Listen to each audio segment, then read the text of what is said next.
السلام علیکم جی، اس وقت آپ کی خدمت میں حاضر ہونے کا مقصد یہ ہے کہ انجینئر محمد علی مرزا صاحب کو مبینہ طور پر گرفتار کر لیا گیا ہے۔ دو مختلف آراء آ رہی ہیں اس حوالے سے۔ ایک اس کے بارے میں رائے یہ ہے کہ ان کو نیشنل سائبر کرائم ایجنسی یعنی کہ NCCA نے گرفتار کیا ہے، اور دوسری اس کے بارے میں رائے جو آ رہی ہے وہ یہ آ رہی ہے کہ ان کو ڈپٹی کمشنر کے کہنے پر گرفتار کیا گیا ہے، اور اس کے اندر جو ہے وہ ان کو امن و امان کی صورتحال کو یعنی کہ 3 MPO کے تحت گرفتار کیا گیا، جس کے تحت امن و امان کی صورتحال کو برقرار رکھنے کے لیے ان کو گرفتار کیا گیا ہے۔ ابھی جو تازہ ترین اس پہ اپڈیٹس ہیں وہ اگر میں آپ کو بتاؤں تو ایک مبینہ طور پر خبر یہ بھی ہے کہ NCCI نے ان کو گرفتار نہیں کیا، تو پھر وہ جو DC صاحب کے احکامات کی وجہ سے گرفتار کیا گیا ہوگا مبینہ طور پہ، اسی چیز کو ہم سامنے رکھتے ہوئے گفتگو کرتے ہیں اور بات کرتے ہیں۔ اچھا، اس سے پہلے کہ میں چند واقعات آپ کے سامنے رکھتا ہوں کہ اصل معاملہ ہوا کیا، اس میں انجینئر محمد علی مرزا صاحب نے نبی پاک صلی اللہ علیہ وآلہ وسلم کے حوالے سے عیسائی کیا رائے رکھتے ہیں، میں اس کو بولنا نہیں چاہتا۔ اس کا وہ انہوں نے کہا، جب یہ کہا تو اس کے اوپر کافی شدید رد عمل آیا، جس کے اوپر ہم نے دیکھا کہ مختلف علماء کرام، جس کے اوپر ہم نے دیکھا کہ مختلف مذہبی آپ کہہ لیجئے کہ جماعتوں کے جو لوگ ہیں ان کی طرف سے کافی شدید رد عمل آیا، اور اس میں مولانا آصف اشرف جلالی صاحب ان کی طرف سے ایک فتویٰ بھی جاری کیا گیا، جس کے پورے مندرجات آپ اگر اس کو پڑھیں گے تو آپ کو اندازہ ہوگا کہ اس کے اندر انہوں نے بڑے واضح طور پر یہ کہا کہ مرزا محمد علی انجینئر صاحب انہوں نے جو کچھ کہا ہے اس کے بعد وہ دائرہ اسلام سے خارج ہو گئے ہیں اور وہ مرتد ہو گئے ہیں، اور ان کو کافر تک کہہ دیا۔ اچھا، اب اس کے اوپر جو انہوں نے بات کی اس کے اوپر خود بھی آ کے میں نے سنا کہ انجینئر محمد علی صاحب نے اس کی وضاحت بھی دی، اس کی وضاحت کے اوپر ایک ویڈیو بھی بنائی کہ انہوں نے جو بات کہی تھی وہ کیوں کہی تھی، کیا اس کا مقصد تھا۔ لیکن ہم نے یہ دیکھا کہ اس کے بعد دیگر مذہبی جماعتوں کی جانب سے بھی کافی شدید رد عمل آیا اس ساری صورتحال پہ، اور کافی زیادہ تنقید کا نشانہ بنایا گیا۔ اس سے پہلے بھی محمد علی مرزا صاحب کو 2020 میں گرفتار کیا گیا تھا، بعد میں ان کو جو ہے وہ چھوڑ دیا گیا تھا۔ اب جو میں نے آپ کو بتایا 3 MPO کے تحت اگر آپ کسی کو گرفتار کرتے ہیں تو میری ابھی بھی جو بات ہوئی لائر سے باقی لوگوں سے، تو ان کے مطابق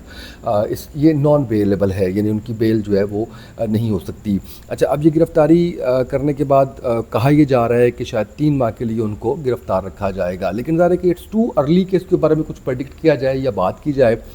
اس کے اوپر کوئی رائے دیجیے۔ میں نے کوشش کی کہ میں جو جہلم اکیڈمی ہے انجینئر محمد علی مرزا صاحب کی، وہاں پہ رابطہ کروں، میں نے کال بھی کی لیکن انفارچونیٹلی رابطہ نہیں ہو سکا۔ ظاہر ہے کہ جو صورتحال ابھی بنی ہوئی ہے اس کے اندر یہ ممکن نظر نہیں آ رہا کہ بات ہو سکے اور صحیح خبر یا صحیح چیز جو ہے وہ سامنے آ سکے، لیکن یہ میں دیکھ رہا تھا کہ مختلف جو مذہبی جماعتیں ہیں ان کی طرف سے بڑا شدید رد عمل ہے۔ اس سے پہلے بھی انجینئر محمد علی مرزا صاحب جو گفتگو کرتے ہیں، جو بات کرتے ہیں، اس کے اوپر کافی زیادہ شدید رد عمل آتا ہے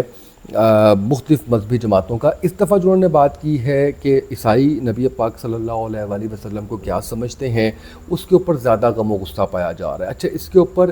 جو مذہبی جماعتیں ہیں ان کی جانب سے 295C لگانے کا مطالبہ بھی کیا جا رہا ہے، اور اس کے اوپر ابھی جو میں بیان پڑھ رہا تھا، جو میں چیزیں دیکھ رہا تھا، اس کے اوپر یہی تھا کہ اگر اس طرف صورتحال نہیں جائے گی تو بڑا شدید ریئیکشن آئے گا۔ تو جو ویڈیو ہے ان کی وہ بھی انٹرنیٹ پر موجود ہے، جس کے اوپر ساری انہوں نے اپنی وضاحت جاری کی ہے۔ جس ویڈیو کے اندر انہوں نے یہ گفتگو کی ہے اس کے بارے میں، جس کے بارے میں یہ کہا رہا ہے کہ نبی پاک صلی اللہ علیہ وآلہ وسلم کی جو ناموس ہے یا ان کی جو عزت احترام ہے اس کے اوپر ایک اس طرح کی بات آئی ہے انجینئر محمد علی مرزا صاحب کی جانب سے۔ تو اس کے اوپر ان کی وہ جو گفتگو ہے وہ بھی انٹرنیٹ پر موجود ہے، اگر آپ تھوڑا سا جا کے دیکھیں گے تو اس کے اوپر ایگزیکٹ آپ کو وہ مل جائے گا کہ کس طرح سے انہوں نے گفتگو کی، کیا ان کا لب لباب تھا، کیا وہ کرنا چاہتے تھے۔ فیصلہ اس کے اوپر مذہبی رہنما ہی کر سکتے ہیں کہ اصل جو چیز ہے وہ کیا ہے۔ میں دیکھ رہا تھا کہ کوئی شامل ظہیر صاحب کا بھی کوٹ کر رہے تھے، اور کچھ جو ہیں وہ مولانا آصف اشرف جلالی صاحب، ان کے بارے میں تو پوری ڈیٹیل ایک موجود ہے نا کہ انہوں نے جو فتویٰ جاری کر دیا جس کے اوپر انہوں نے ساری بات کی اور بتایا کس طرح سے یہ آپ کہہ لیجئے کہ گستاخی کے زمرے میں آتا ہے۔ اگین کہ کوئی صحافی، کوئی یوٹیوب پہ کام کرنے والا، کوئی سوشل میڈیا پہ کام کرنے والا، وہ اس کے اوپر میں سمجھتا ہوں کہ نہ تو اس طرح کا کوئی اسٹیٹمنٹ دینی چاہیے، نہ کوئی رائے اس طرح کی دینی چاہیے۔ میں نے بھی کوشش یہ کی ہے کہ صرف خبر آپ تک پہنچاؤں، صرف جو صورتحال ہے وہ آپ تک پہنچاؤں، کیونکہ ان ساری چیزوں کے لیے آپ کو اتنا باعلم ہونا پڑتا ہے کہ آپ ساری چیز کو پہلے جانیے، سمجھیے، ریفرنس آپ کے پاس موجود ہو۔ ہمارے یہاں پہ انفارچونیٹلی یہ ہوتا ہے کہ ہم ایک وہ دیکھتے ہیں کیا اسے کہتے ہیں کہ کوئی خبر دیکھتے ہیں، اس کے بعد اپنی مرضی کا اس کو وہ سارا کر کے مطلب بنا کے اس کا جو ہے وہ پیش کر دیتے ہیں، جس کی وجہ سے زیادہ صورتحال. تو میں یہی کہوں گا کہ اس سارے معاملے کے اندر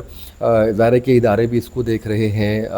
جو ریلیونٹ ادارے ہیں، مذہبی جماعتیں بھی اس کو دیکھ رہی ہیں. تو تحمل صبر کے ساتھ جو بھی چیز سامنے آتی ہے، یہ میں صبر تحمل کا جو کہہ رہا ہوں وہ جو ویڈیوز بنانے، جو اس کے اوپر بات کرنے والے لوگ ہیں، ان کے لیے کہہ رہا ہوں کہ تھوڑا سا اس معاملے کو دیکھیے آگے چل کے کہ یہ کیا شکل اختیار کرتا ہے، اس سے پہلے کہ ہم اس کے اوپر اپنی گفتگو کرنا شروع کر دیں. ہاں کوئی خبر ہے، کوئی چیز ہے، وہ آپ ضرور فیکس کریں. اچھا، اس سے پہلے انجینئر محمد علی مرزا صاحب کے اوپر قاتلانہ حملے بھی ہوئے، ملٹیپل ٹائمز قاتلانہ حملے ہوئے. ان کی جو گفتگو ہے اس کے اوپر کافی تنقید ہوتی ہے، یعنی موسٹلی جو مذہبی جماعتیں ہیں وہ ان کے اوپر تنقید کرتے ہیں. گزشتہ دنوں ہم دیکھ رہے تھے کہ مذہبی جماعت کے رہنما ان سے سوال کیا ان کے بارے میں، تو انہوں نے جواب نہیں دیا کسی قسم کا. اسی طریقے سے ہم یہ دیکھتے ہیں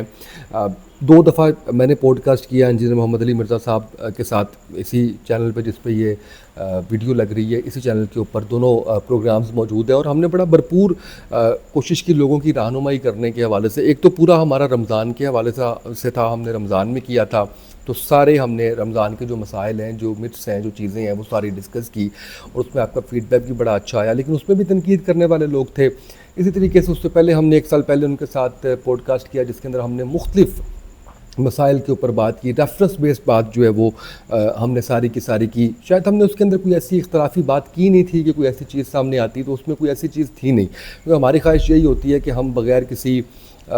سنسنی پھیلائے، بغیر کسی آپ کہہ لیجئے کہ اپنے پاس پہ کوئی بات لگائے، ہم جو بھی ایک رائے ہے کسی کی وہ سامنے رکھ لیں. بلکہ میں نے آپ کو بتایا کہ میں نے مختلف مذہبی جماعتوں کے رہنماؤں سے، سربراہان سے، جتنے بھی پوڈ کاسٹ کیے، اس کے اندر بھی مقصد یہی تھا کہ ہم اختلافات سے، ان چیزوں سے باہر آ جائیں. تو ہمیں تھوڑا سا انتظار کرنا ہے، ہمیں دیکھنا ہے کہ حالات کس طرف جاتے ہیں، کیا نتیجہ سامنے آتا ہے، گرفتاری کے بعد کی کیا صورتحال بنتی ہے، کتنی دیر ان کو جیل میں رکھا جاتا ہے، اور یہ معاملہ کیا رخ اختیار کرتا ہے، کس طریقے سے اس کو ٹیکل کیا جاتا ہے اداروں کی جانب سے، مذہبی جماعتوں کی جانب سے. لیکن اس وقت کی جو میں صورتحال دیکھ رہا ہوں، جو آپ کے سامنے رکھ رہا ہوں، اس میں تو بہت زیادہ غم و غصہ پایا جاتا ہے مذہبی جماعتوں میں، اور بڑے سخت قسم کے بیانات بھی سامنے آ رہے ہیں. جیسے میں نے آپ کو بتایا کہ ایک فتویٰ بھی سامنے آ گیا. تو تھوڑا سا ہم انتظار کریں گے، اور اس کے بعد دوبارہ آپ کی خدمت میں حاضر ہوں گے جب صورتحال واضح ہو جائے گی، کلیئر ہو جائے گی. لیکن ابھی کے لیے اتنا ہی کہ انجینئر محمد علی مرزا صاحب کو گرفتار کر لیا گیا ہے، اور ان کے اوپر جو دفعات لگائی گئی ہیں اس کے مطابق امن و اما کی صورتحال کو برقرار رکھنے کے لیے ان کو گرفتار کیا گیا ہے. دیکھیے کتنا عرصہ لگتا ہے، کتنا ٹائم لگتا ہے، اور کیا صورتحال بنتی ہے. لیکن دونوں طرف کی صورتحال میں نے آپ کے سامنے رکھ دی ہے کہ ادھر سے کیا بیان آیا، ادھر سے کس طریقے سے اس کو جو ہے وہ وضاحت بھی دی گئی، اور مذہبی جماعتوں نے اس کے اوپر کیا بات کی. آج کی اس ویڈیو سے اتنا ہی، اجازت دیجیے، اللہ حافظ.